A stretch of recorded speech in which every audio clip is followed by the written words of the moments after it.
everybody. Welcome to Film Fireside. It's time for my final predictions where I'm just going to so confidently lock everything in. I was really looking forward to the BAFTAs and the PGAs, and they didn't help solidify anything at all, especially the BAFTAs. It's all wacky, just wacky. It's just stupid. So let's just do it. Let's just freaking do it. Let's just freaking do it, okay? First things first, best animated feature film. Literally nothing's changed here from my last predictions. It's been pretty consistent across the board, so leaving it. And let's move on. Best song, not much has changed here. I don't really feel too passionate about this category necessarily. There isn't anything that I'm like, oh yeah, this is the one. Other than Speak Now for nomination, like no doubt about it. I hope for a win as well. That didn't happen at the Golden Globes, and I was actually pretty surprised by that. Not much different here. As far as best musical score, again, nothing I'm all that passionate about. I haven't really seen The Midnight Sky get much recognition, like really from anything, other than score at the Golden Globes, so I'm keeping it. I could see Minari sneaking in, because objectively speaking, I feel like Minari maybe deserves best score more than The Midnight Sky does. It was composed by Alexandre Desplat, and the Academy loves him. He gets nominated like all the time for stuff, so it would make sense that even for a film like The Midnight Sky, he would still get nominated. So yeah, leaving that. I'm leaving The Midnight Sky there for now. I'm pretty confident though that Soul is going to be winning this category, at least for now. That's why I have it as my number one. Definitely get nominated, but we'll see. As far as other films up for visual effects, I really don't see any other film like legitimately being considered other than the ones I have. I don't have anything different here from what I had last time. Mank is kind of a funny one to have here, but I mean, the visual effects aren't so much in like fancy CGI. It's the visual effect of making it look like a film made in the 30s, late 30s, early 40s, which it does very, very well. My favorite of this is Tenet, so I hope Tenet wins, but that's kind of why I have it as my number one. We'll see what actually happens, though. Which leads me to best sound. Again, nothing really all that different here from my last prediction. News of the World, Ma Rainey, Tenet, Mank, and Sound of Metal. If Sound of Metal doesn't win this, there will be a riot in my street, and it'll be just me, and I'll be throwing a fit. Best production design, I have these listed not necessarily in an order of what I think is most likely to win, because I don't know. I really don't know at this point. I just have Mank as my number one because they tend to favor the old Hollywood type of thing. So, but any one of these could be worthy of production design. I don't think I've really changed anything here other than from my last time. Emma, Ma Rainey, News of the World, Mulan, and Mank. That's what I got. Best makeup and hairstyling. Nothing different here either. Hillbilly Elegy, Mank, Birds of Prey, Emma, Ma Rainey's Black Bottom. I don't have anything to comment on here, so just it's because it's the same as before, so I'm just moving on. Best film editing. I did make a change here. I have now put in The Sound of Metal because as of just 2 days ago, it received an Eddie nomination in recognition as being the best edited films of the year. One of the best edited films of the year. It was nominated for that. So Sound of Metal is now having a spot in my best film edited nominations predictions, which it deserves. It was a very well edited film. I agree with that. Best costume design. I don't think I changed anything here either. News of the World, Mank, Emma, Mulan, Ma Rainey's Black Bottom. Best cinematography. I did take Tenet off of this one as well because Judas and the Black Messiah's cinematography has been getting some nominations from other awards places, so it seems likely that, and again, having seen the film and of the films that I think are actually going to get nominated for best cinematography, that would be the most likely and I think the most deserving. I like the cinematography of it. So yeah, Judas and the Black Messiah, I'm sneaking in there as a nomination. All right, all those technical categories out of the way, because we're going to get into where things start getting cray-cray. Best original screenplay. I am removing Soul from this list, unfortunately. I mentioned before I would love to see Kemp Powers get a double nomination. I don't think it's happening. Do not think it's going to happen. The Sound of Metal's writing, which is insanely good, has been getting some recognition as well. The screenplay for Sound of Metal. And when you think about it, just conceptually, Sound of Metal perhaps is the one that deserves to be nominated for its screenplay. You know what I mean? Best adapted screenplay. This one's tricky too. This one's really tricky. I'm thinking of anything to get nominated so bad. And honestly, there's like this feeling in my gut that I should leave it there, but I'm not gonna. I don't think News of the World is actually going to get that nomination though. Gold Derby has it pretty high up. I'm not buying it. I'm gonna kind of ignore other awards in this one a little bit. Because News of the World is technically nominated for WGA, but so is Borat, subsequent movie film.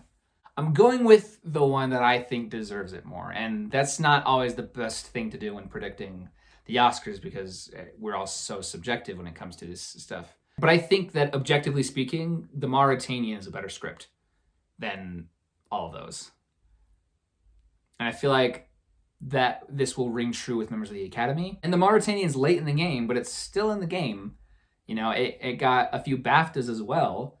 Jodie Foster won for Best Supporting Actress, which that's a whole other thing we'll get into in a second. So I'm going with my gut here. I'm going to say The Mauritanian. Even though what my gut actually says is to keep I'm Thinking of Anything's on there because I just love the screenplay of that so much. But it probably won't happen at this point. It's not getting recognition anywhere else, so probably won't get recognized here, unfortunately. Best Supporting Actor, I'm putting Paul Raci back in there. I'm a little more confident in this category than I am others. I'm still not the most confident about Paul Raci, because who knows what the Academy is going to do at this point. He's consistently getting more nominations than others, though.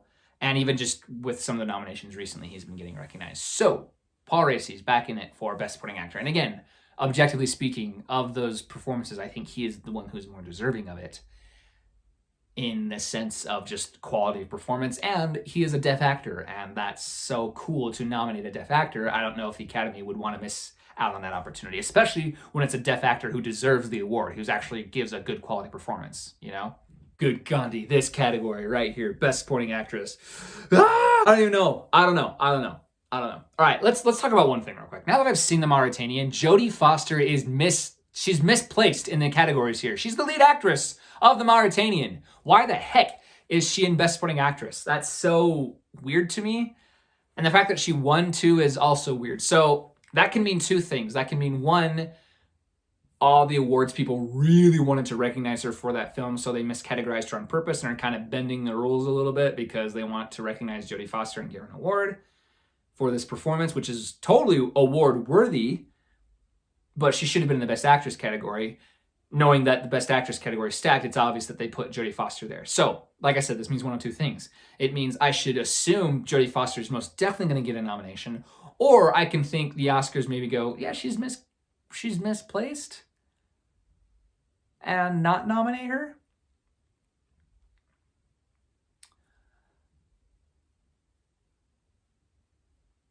I think I'm going to go with the first thing, actually. Son of a bitch. The problem is, though, Maria Bakalova has been consistently getting nominated everywhere. And I've been fighting Maria Bakalova. I didn't think she was going to get it. I didn't think Borat was a film the Academy would necessarily give that much recognition to, especially since they already gave some recognition to the first one, let alone the sequel. You know? Like I said, Maria Bakalova is getting consistently nominated. However, there's also the possibility that Yoo Jung-yoon could get snubbed here as well. So do I go... Because the three that are solids are Amanda Seyfried, Glenn Close, and Olivia Colman. Even then, is Olivia Colman that solid? Because she's been getting snubbed at a few other awards ceremonies as well. Oh my golly. This category is going to be very interesting when things play out. But yeah, it's going to be really interesting. As of right now, being the day before the Oscar nominations, it might change a million times before then. The one I'm locking in, at least for you, and putting it out there, I think I'm going to go... It hurts me to say this. It hurts to put this in because I'm so not confident in it. I'm gonna go Jodie Foster, Yoo Jung-yoon, Olivia Colman, Glenn Close, and Amanda Seyfried. That's it. That's what I'm doing. My heart. Best Actor. Not much has changed here, actually. Even though things have been a little wacky in this category too. They haven't been that wacky though. Chadwick Boseman won at the Globes. We still have the possibility of Tahar Rahim getting in here. I think he got nominated for a BAFTA, I believe. So that's a possibility that we have to recognize. Stephen Yeun, Gary Oldman, Riz Ahmed, Anthony Hopkins, Chadwick Boseman. Moving on. Best Actress category. It's so funny. This was the category that I was all wigged out about, and I was like, what's going to happen? Now it's the one I feel the most confident in. Gosh, the stupid award season. We got Andra Day, Vanessa Kirby, Carey Mulligan, Frances McDormand, Viola Davis. I don't have a winner predicted here, but these are all nominations. These are all the nominees for now. Best Director. I'm holding out for the fact that the Academy would really want to give Regina King a nomination, who is deserving of it. I still think she's deserving it. Again, I'm keeping her on here because I think she's deserving of it, other than the other ones. If she's not here, though, it's probably Lee Isaac Chung from Minari, because he's been getting a lot of director nominations as well. Even the DGAs recognize Lee Isaac Chung, which is big. The Directors Guild of America, that's big that he got some recognition there. But they also recognize Regina King just in the first-time directors category. Other than that, everything else I'm feeling pretty confident in. Aaron Sorkin, Emerald Fennell, David Fincher, and Chloe Zhao. Oh dear Gandhi, this is the one that's like driving me nuts. Best Picture category. Here are my thoughts. I want to give 9 nominations. I just don't see them picking 9 this year. I got to keep it at 8. I have to keep it at 8. It doesn't make sense to me that they would add a 9th one, but I want to, because now Sound of Metal is in the race here. And Judas and the Black Messiah has always been there. I wasn't too feeling confident in it, though, but now I don't know. And here's the one that well, actually, I don't know what one's going to get snubbed, because I have The Father at the bottom of this list now, because The Father's been getting consistently snubbed from a lot of different places, which is weird. Very weird to me. Objectively speaking, I think of unique subject matter and a unique style of film, I feel like The Father deserves to be here. Not only is the quality great, but I think it's so unique and such a different experience, cinematic experience. I think the Academy would be really crazy to not recognize it. While Judas and the Black Messiah is a fantastic film, one that I really liked, it's a historical biopic that's kind of just does what it does. You know what I mean? But again, speaking of films that are unique and very different and deserve to be here, now we're talking about Sound of Metal again. Oh my golly. There's my other thought. Ma Rainey's Black Bottom and One Night in Miami. Kind of the same movie as far as just people sitting in a room talking. Those both do that. So in the sense, they're very different films. I don't want to say they're like the same film, because they each have different purposes, and they accomplish those purposes very well. I could see the Academy choosing maybe Ma Rainey's Black Bottom over One Night in Miami. Because there's the other thing too. Amazon produced both One Night in Miami and Sound of Metal. So I think it would make more sense for them to just pick one of those. But again, this is a weird year. Netflix has a few films getting nominated, so I guess it wouldn't be too off kilter to throw in 2 nominations from Amazon. So what do we do here, guys? What do we do? Here's what I'm going to do. Here's my 8. And again, I'm like sick to my stomach saying it, because I'm like, I don't know. I'm not very confident in this anymore. Not very confident in this. But that's what I'm locking in. This is what I got locked in here for myself. I am going to put The Father in as number 8. The Father as my 8th slot here for Best Picture nominations. Sound of Metal could sneak in, though. Number 7, I have One Night in Miami. 6, Ma Rainey's Black Bottom. 5, Mank. 4, Minari. 3, Promising Young Woman. 2, Trial of the Chicago 7. And 1, No Man's Land. Those are my Best Picture predictions.